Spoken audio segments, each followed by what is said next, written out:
KKR টিমের তরফ থেকে এবং ক্রিকেটের দুনিয়া থেকে অত্যন্ত গুরুত্বপূর্ণ 5টি নিউজ নিয়ে চলে এসেছি। হ্যাঁ ফ্রেন্ড, যার মধ্যে একটি অত্যন্ত গুরুত্বপূর্ণ নিউজ হচ্ছে কেকেআর টিম বেশ কিছুটা সমস্যার মুখে পড়তে চলেছে। কারণ গৌতম গম্ভীর একটি স্ট্র্যাটেজি করেছিল যে স্পিনার বোলারদের অত্যন্ত গুরুত্বপূর্ণভাবে কাজে লাগাবে এবং তারপর তারা 8টি-9টি ম্যাচ জিতে নেবে এবং প্লে অফে পৌঁছে যাবে। কিন্তু এখন গৌতম গম্ভীর এই স্ট্র্যাটেজিটা কিছুটা হলেও ব্যর্থ হতে চলেছে, কারণ স্পিনারদের গৌতম গম্ভীর কাজে লাগাতে পারবে না। তো কি এমন ঘটেছে যার কারণে বলছি যে কেকেআর এর স্পিনারদেরকে গৌতম গম্ভীর যেরকমভাবে চেয়েছিল ঠিক সেরকমভাবে হয়তো কাজে লাগাতে পারবে না, সেটিও জানাবো। দ্বিতীয় নিউজটা হচ্ছে বিরাট কোহলিকে এখন ক্যাপ্টেন হওয়ার জন্য অ্যাপ্রোচ করছে আইপিএল এর একটি ফ্র্যাঞ্চাইজি।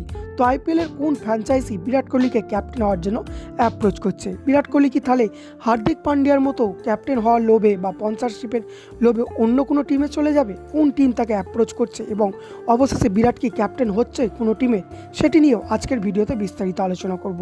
তাছাড়াও তোমাদের জানাবো 5টি বড় প্লেয়ার যারা আইপিএল 2024 তাদের জীবনের লাস্ট ক্রিকেটের কেরিয়ার, তো সেই প্লেয়ারগুলোর নাম জানাবো। কিন্তু তার আগে তোমাদের বলে রাখি, তোমরা যদি হয়ে থাকো চ্যানেলে প্রথমবার, অবশ্যই চ্যানেলটিকে সাবস্ক্রাইব করে নিতে ভুলো না, কারণ কেকেআর আইপিএল রিলেটেড সমস্ত কিছু লেটেস্ট ভিডিও তোমরা একটি চ্যানেলের মাধ্যমে সবার প্রথম পেয়ে যাবে। দেখো ফের, সবার প্রথম আইপিএলের জগৎ থেকে এবং ক্রিকেটের দুনিয়া থেকে যে 5টি প্লেয়ার চিরতরে অবসর নিতে চলেছে তাদের মধ্যে সবার প্রথম নাম হচ্ছে অমিত মিশ্রা। তো অমিত মিশ্রার বর্তমান বয়স 41 বছর। অবশ্যই যথেষ্ট বয়স হয়ে গেছে, কিন্তু তার বোলিং দেখলে কেউ বলবে না যে বয়স হয়ে গেছে। এখনও আইপিএল কাঁপিয়ে বেড়ায় অমিত মিশ্রা এবং আইপিএলের one of the best spinner bowler বলতে পারো অমিত মিশ্রাকে। তো যথেষ্ট ভালো বোলার, কিন্তু যেহেতু তার বয়স হয়ে যাচ্ছে এবং যতই ভালো খেলুক একটা সময় অবসর তাই অমিত মিশ্রা ক্রিকেটের দুনিয়া থেকে এবার অবসর নিতে চলেছে। দ্বিতীয় প্লেয়ার ভারতীয় প্লেয়ার পীযূষ চাওলা। যদিও খুব একটা বয়স হয়নি, মাত্র 35 বছর বয়স, কিন্তু পীযূষ চাওলাও ফিটনেস ইস্যুর কারণে এবারে অবসর নিতে চলেছে তার ক্রিকেটের দুনিয়া থেকে।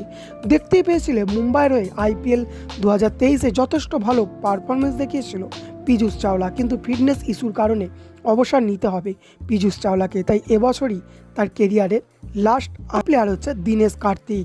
দীনেশ কার্তিক অলরেডি কমেন্ট্রি করে, তার সাইন আছে স্টার স্পোর্টসের সাথে, তোমরা জানো, এবং 39 বছর বয়স হয়ে গেছে, তার ফর্মও খুব একটা ভালো চলছে না। তাই এই বছর আইপিএলটাই দীনেশ কার্তিকের লাস্ট আইপিএল। চতুর্থ প্লেয়ার হচ্ছে ফাফ ডুপ্লেসি। ডুপ্লেসির 39 বছর বয়স হয়ে গেছে এবং তোমরা জানো ডুপ্লেসি জানিয়েছে সাউথ আফ্রিকা বোর্ডকে তাকে যেন টি20 ওয়ার্ল্ড কাপে এবারে চান্স দেওয়া হয়। তো ডুপ্লেসি চাইছে যে আইপিএল খেলার পর টি20 ওয়ার্ল্ড কাপ খেলেই সে চিরতরে বিদায় নেবে ক্রিকেটের দুনিয়া থেকে। পঞ্চম প্লেয়ারের কথা বলতে সত্যি বলতে ভালো লাগে না, কিন্তু কিছু করার নেই, যেহেতু নিউজ তাই বলতেই হচ্ছে। সে আর কেউ না, সবার প্রিয় মহেন্দ্র সিং ধোনি। তোমরা জানো মহেন্দ্র সিং ধোনি হয়তো আইপিএল 2023 লাস্ট খেলতো, কিন্তু হয়তো বোঝাই যাচ্ছে যেহেতু এখন আইপিএল সামনে এসেই গেছে, তাই আইপিএল 2024 মহেন্দ্র সিং ধোনি খেলবে এবং আইপিএল 2024টাই মহেন্দ্র সিং ধোনির জীবনের লাস্ট ক্রিকেট হবে। যদিও এখনও কিছু বলা যায় না, হয়তো 2023 আইপিএলের আগেও সে অবসর নিতে পারে, কিন্তু মনে হচ্ছে যতদূর এখন আর সে অবসর নেবে না। সে এইবারের আইপিএলটা খেলার পরই ক্রিকেটের দুনিয়া থেকে অবসর নেবে।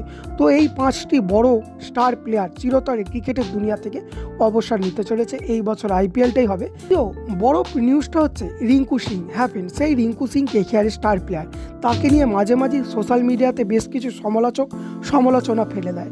সমালোচকদের মতে রিঙ্কু সিংকে দাম খুবই অল্প দিচ্ছে কেকেআর টিম, তাই রিঙ্কুর কেকেআর ছেড়ে দেওয়া উচিত বলে তারা টুইটে বারবার পোস্ট করছে এবং বিভিন্ন সোশ্যাল মিডিয়াতে পোস্ট করছে। রিঙ্কুর একটা লয়্যালটি আছে কেকেআর টিমের জন্য। রিঙ্কু বারবার জানিয়েছে যে সে যতদিন খেলবে কেকেআর যদি তাকে ছেড়ে না দেয় সে কেকেআরের হয়েই খেলবে, কারণ রিঙ্কু যখন ভালো পারফরমেন্স দেখাতে পারেনি তখনও কেকেআর টিমই তাকে ভরসা করে দলে রেখেছিল।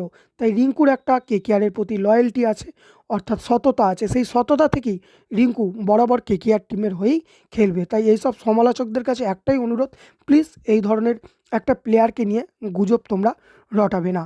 তো অবশ্যই তোমরা কিং রিঙ্কু কমেন্ট লিখতে ভুলো না।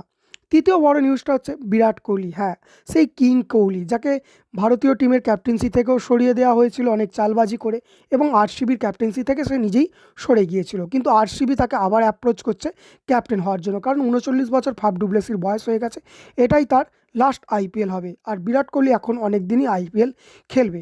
সেই কারণে আবার আরসিবি ম্যানেজমেন্ট অ্যাপ্রোচ করছে বিরাটকে ক্যাপ্টেন হওয়ার জন্য। তো অবশ্যই বিরাটকে আরসিবির ক্যাপ্টেন হয়ে যদি দেখতে পারি অবশ্যই খুব ভালো লাগবে, এবং যদি আবার পুনরায় ইন্ডিয়ার ক্যাপ্টেন কখনো দেখতে পারি টি-20-তে সেটাও খুব ভালো লাগবে। তো বিরাটের আরসিবিতে আবার ক্যাপ্টেন হয়ে যদি ফিরে আসে তোমাদের কার কার ভালো লাগবে অবশ্যই নিচে কমেন্টে জানাতে ভুলো না। চতুর্থ নিউজটা হলো আইসিসি বিসিসিআইয়ের কাছে একটি রিকোয়েস্ট করেছে যে বিসিসিআই যেন আইপিএলের ফাইনাল টি-20 ওয়ার্ল্ড কাপের 8 থেকে 10 দিন আগে করে দেয়, অর্থাৎ টি-20 ওয়ার্ল্ড কাপ শুরু হওয়ার 8-10 দিন আগে যেন আইপিএলের ফাইনাল হয়ে যায়। কারণ তোমরা জানো যে সমস্ত বিদেশি প্লেয়াররা আইপিএল খেলে তারা বিভিন্ন দেশের বড় বড় প্লেয়ার, যেরকম অস্ট্রেলিয়া এবং ইংল্যান্ডের অধিকাংশ প্লেয়ারই আইপিএলের প্লে অফ খেলবে না, তারা নিজেদের দেশে ফিরে যাবে এবং টি-20 বিশ্বকাপের জন্য নিজেদেরকে প্রস্তুত করবে। যার কারণে অন্য কোনো দেশের যাতে অসুবিধে না হয় এবং প্রতিটা প্লেয়ারই যেন নিজের দেশে ফিরে যেতে পারে টি-20 বিশ্বকাপের আগে, তাই জন্য আইসিসি বিসিসিআইকে রিকোয়েস্ট করেছে যে টি-20 বিশ্বকাপ শুরু হওয়ার 8 থেকে 10 দিন আগে যেন শেষ হয়ে যায় আইপিএল, অর্থাৎ আইপিএলের ফাইনাল। তাই বোঝাই যাচ্ছে আইপিএলের শিডিউল এবারে অনেকটাই ছোট হতে চলেছে। তাই এবারে বেশিরভাগ দিনেই 2টি করে ম্যাচ হতে পারে, কারণ যেহেতু তাড়াতাড়ি আইপিএল শেষ করতে হবে টি-20 বিশ্বকাপের জন্য। পঞ্চম নিউজটা ঠিক শুরু হচ্ছে এখান থেকেই। হ্যাঁ ফ্রেন্ড, তোমরা প্রত্যেকেই জানো গৌতম গম্ভীর জানিয়েছিল যে কলকাতা ইডেন গার্ডেনের পিচকে সে কাজে লাগাতে চাইছে, যার কারণেই কেকেআরের স্পিনার শক্তিটাকে সে অত্যন্ত শক্তিশালী করে রাখতে চেয়েছিল। সুহাস শর্মা, বরুণ চক্রবর্তী, সুনীল নারিনের মতো প্লেয়ারকে সে ব্যবহার করতে চেয়েছিল, এবং মুজিবুর রহমান যদি না আসে তার ব্যাকআপ হিসাবে তোমরা জানো অনেক ভালো একটি স্পিনার বোলার তাবরেজ শামসি বা আকিল হোসেন বা মাইকেল ব্রেসওয়েলের মতো প্লেয়ারকে নিয়ে আসবে। অর্থাৎ এক কথায় বলতে গেলে স্পিনার শক্তিটাকে গৌতম গম্ভীর ব্যবহার করতে চাইছে, কারণ ফাস্ট বোলিং সামলানোর জন্য তো মিচেল স্টার্ক এসেই গেছে। কিন্তু সমস্যা হচ্ছে এখন গৌতম গম্ভীর চেয়েছিল কলকাতা ইডেন গার্ডেনের মাঠে খেলা হবে, অর্থাৎ হোম ও অ্যাওয়ে ম্যাচ খেলা হবে, যেখানে 7 থেকে 8টি ম্যাচ কেকেআর টিম জিতে যাবে। কিন্তু এখন জানা যাচ্ছে হোম ও অ্যাওয়ে ম্যাচ হবে না, কারণ যেহেতু আইসিসি তাড়াতাড়ি ম্যাচ শেষ করতে বলেছে এবং তাছাড়াও লোকসভা ভোট আছে, সেই কারণে একটা কম্প্যাক্ট শিডিউল হতে চলেছে এবারে আইপিএলে, যার কারণে ভারতের মোট 4টি ভেন্যুতে আইপিএল খেলা হতে পারে। যদি তার মধ্যে কলকাতা ইডেন গার্ডেন না থাকে সেক্ষেত্রে অনেকটা সমস্যার মুখে পড়তে হবে কেকেআর টিমকে, কারণ তারা তাদের স্পিনার শক্তিটাকে সেইভাবে ব্যবহার করতে পারবে না। এবং এটিও জানা যাচ্ছে লোকসভা ভোটের কারণে হয়তো দুবাই হতে পারে আইপিএল, যদিও এখনও বিসিসিআই স্পষ্ট কিছু জানায়নি। তো হোম ও অ্যাওয়ে ম্যাচ না হওয়ার চান্স অনেক বেশি, এই খবরটা তোমাদেরকে জানিয়ে রাখলাম। তাই হোম ও অ্যাওয়ে ম্যাচ যদি না হয় এবং কলকাতা ইডেন গার্ডেনে যদি খেলতে না পায় কেকেআর টিম, সেক্ষেত্রে স্পিনার শক্তি ব্যবহার করতে পারবে না কেকেআর টিম।